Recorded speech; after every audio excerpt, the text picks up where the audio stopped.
Alright, hello everyone, thanks for coming. My name is Luke Kopnick, and this is my Scholarly Person presentation. In the presentation, we're going to be going over the traits that make up a scholarly person, my academic career and my future pursuits, and other things that we have covered in my online class C300 throughout the semester. So first off, what is a scholarly person? Being a scholarly person to me means a lot more than just being smart or doing well in school. A lot of different factors go into that, and some traits that I'll be discussing in this. First thing I think makes a scholarly person is being passionate about what your interests and your pursuits are, whether that be your major, your job, or your future job, or your area of expertise. You've got to be passionate about it and have your heart into that work as something that you want to be doing for the rest of your life and doing well. The next factor would be, the next trait I would consider is being interested in multiple subjects, not just that one you're passionate about, being passionate about a lot of subjects. So not just having that one-track mind that you're just kind of a one-trick pony in a sense, that that's all you're doing with your life, that you have other pursuits and interests too to make you versatile in a way. And maybe the most important of the traits I would consider to make up a scholarly person is the person has to be hardworking. The thing you're passionate about and your other pursuits, you have to work hard on it. You can't just rest on your laurels of if you consider yourself smart or whatever. You have to be willing to work hard to be successful at what you do. So an example of someone I would consider to be a scholarly person and my everyday hero is a woman named Carol Anderson, who is my mother. My mom raised my brother and I by herself as a single parent on an elementary school teacher's salary. So I'd definitely say that qualifies her as being hardworking. While she was doing that, while my brother and I were younger, she was going to graduate school at the University of Minnesota at Knights to get a master's degree in educational leadership so she could put herself and our family in a better position so she can earn more money for us and things like that. And so I'd definitely say that makes her passionate about her area of expertise and her job as being a teacher, to be in more of an administrative role and make a difference in her elementary school.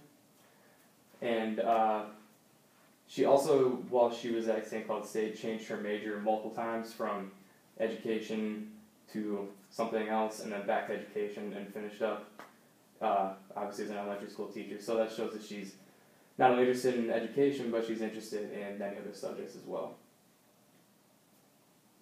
Now, how am I a scholarly person? I don't know if I would necessarily consider myself a scholarly person before doing this project, but looking at the traits that I just listed as what I consider a scholarly person, I kind of rethought that a little bit. So first of all, my major is individualized studies with a minor in coaching. Former majors I've had include physical education, health education, and recreational tourism.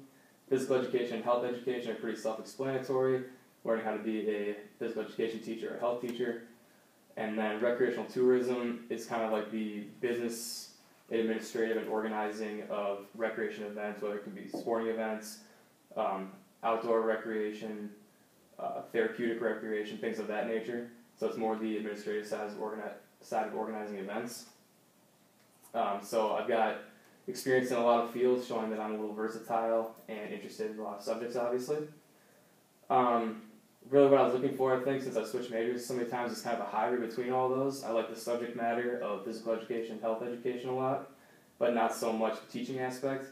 And I liked the organization of events of recreational tourism, but not so much the subject matter, since it was a lot of outdoor-based recreation at the school.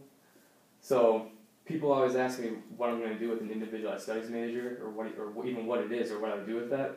Individualized studies is basically completing a certain amount of 300 and 400 upper level courses along with my generals, and obtaining a degree that way is kind of you can almost call it a general degree.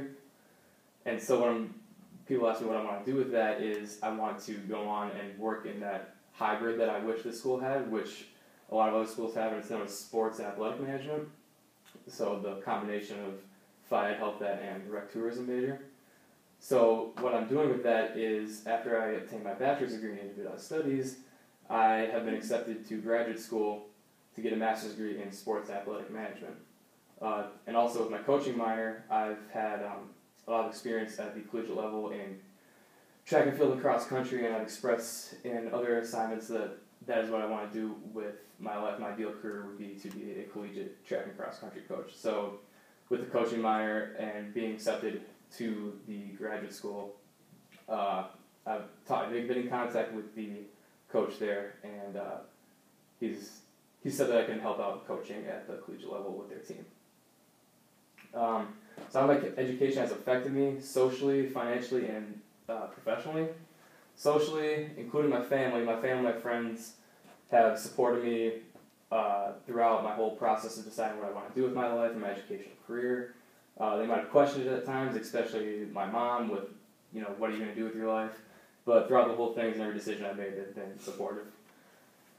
Financially, 5 years of paying for college and the expenses go with it, like books, rent for housing, bills, etc.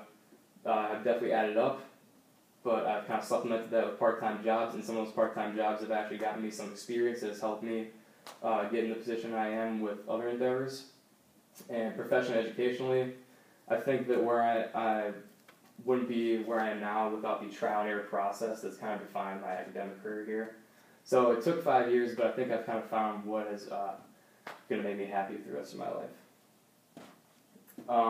In the book for this course, the book is called Luck is No Accident, and it's by two authors, Krumblotz and Levin, and there's a chapter discussing the benefits of taking risks, and there's a lot of examples in there about how taking well-calculated risks has paid off for a lot of people in their professions.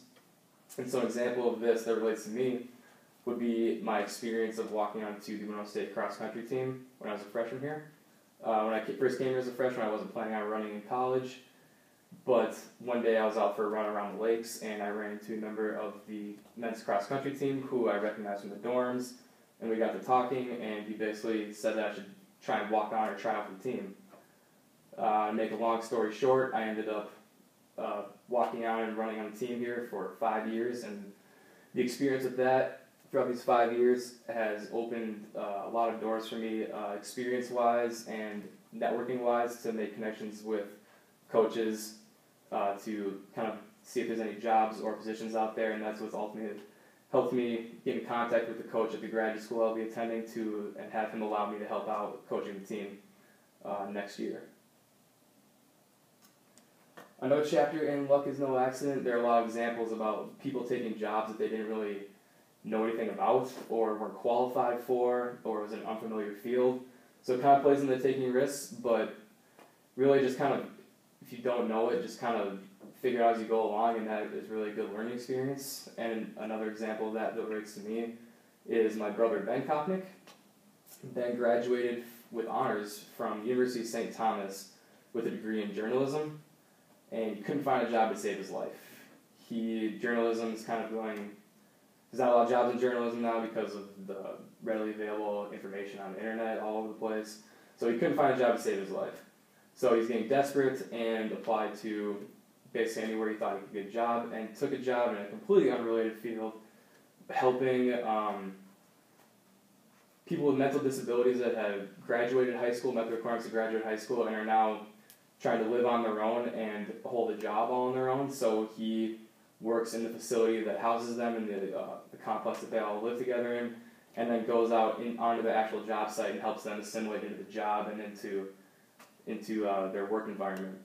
And he went into it really unsure about if he was going to like it, if he was going to keep the job or whatever, and he's ended up loving it, absolutely loving all the people he works with, all the clients he has, and he's loved it so much that he's excelled at it incredibly and has gotten a promotion to a different site and has a lot more responsibilities in a more managerial role, and just taking that risk of taking a job in a field he didn't know anything about really paid off for him, because now he can't really picture doing anything else outside of that job.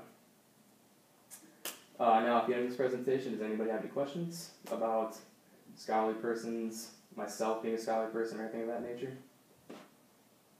Yes. Where do you see yourself in 5 years from now?